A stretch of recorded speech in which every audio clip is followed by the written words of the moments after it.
Domain 3.0 architecture and design. Let's take a look at a subdomain. One click, two clicks. 3.2, given a scenario, implement secure network architecture concepts. So we've got zones and topologies. So we're looking at the architecture. Different terms we need to know: DMZ, demilitarized zone. That's kind of a buffer area between the bad guys and us. Extranet. Extranet means that companies outside of our intranet can connect to us. It's a controlled thing, right? Intranet, that basically means within the company. So no outsiders allowed. I'm sure there's an exception. Wireless. So you need to know the wireless standards and how to set that up correctly. What if we have anything on placement, coverage zones? Guest, how to set up guest access. Honeynets. Honeynets, we set up a simulated network that hopefully the bad guys go for. Maybe we put some interesting looking files and they waste time there. The more the bad guys' time we can waste, the more chance that they'll move on. Plus, who knows, we might discover something about their methodology and it lets us know we're being attacked without hitting anything critical. Network address translations.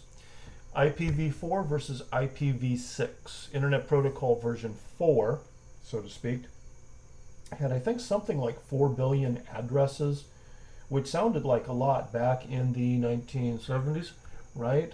Except these days there's at least that many people on the planet trying to get on, let alone people that need 15 or 20 different connections. So somebody clever decided that, okay, we'll buy one IP address, it'll hit the demarcation, it'll hit the building, and then we're going to split that up. We're going to change it to a bunch of internal IP addresses, and when it goes back out, network address translation will convert all the little internal addresses we used back to our one external one. Hopefully we've got the bandwidth. Ad hoc. Ad hoc is kind of like last minute casual. So an ad hoc network might be, say, a Bluetooth device talking to another Bluetooth device, right? It could be multiple laptops, and they're talking to each other without a server involved. It's quick, it's easy, doesn't have as much functionality, but it's something that we can set up fairly fast. Next slide.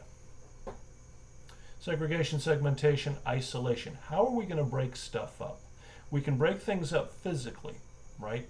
So we're going to consider all the computers on one floor as part of a physical network, or maybe within just a big room. We can break things up logically. So we can actually have 3 computers on the first floor, 2 computers on the second floor, and 4 computers on the fourth floor, all within one logical network. Virtualization, right? Virtualizing. Air gaps. Air gaps mean that there is no electrical, so to speak, no electrical connection to that computer, aka sneaker net. So if you unplug your Cat 5, Cat 6, you turn your wireless off, you turn off your Bluetooth, you can still put data in and take data out via a USB drive, a portable hard drive, DVD player, so it's considered to be air gapped. So ultra secure facilities might have certain computers that are air gapped. So there's no way for people to randomly get to, there's no easy way for people to randomly get to those machines. Tunneling, VPN. Tunneling is a way of keeping the bad guys from seeing the data. So it's tunneled inside packets, and there's some encryption involved with that. Site-to-site connections, remote access. Let's see, security device, technology placement, where do you put them? The sensors, collectors, correlation engines, filters, proxies, firewalls.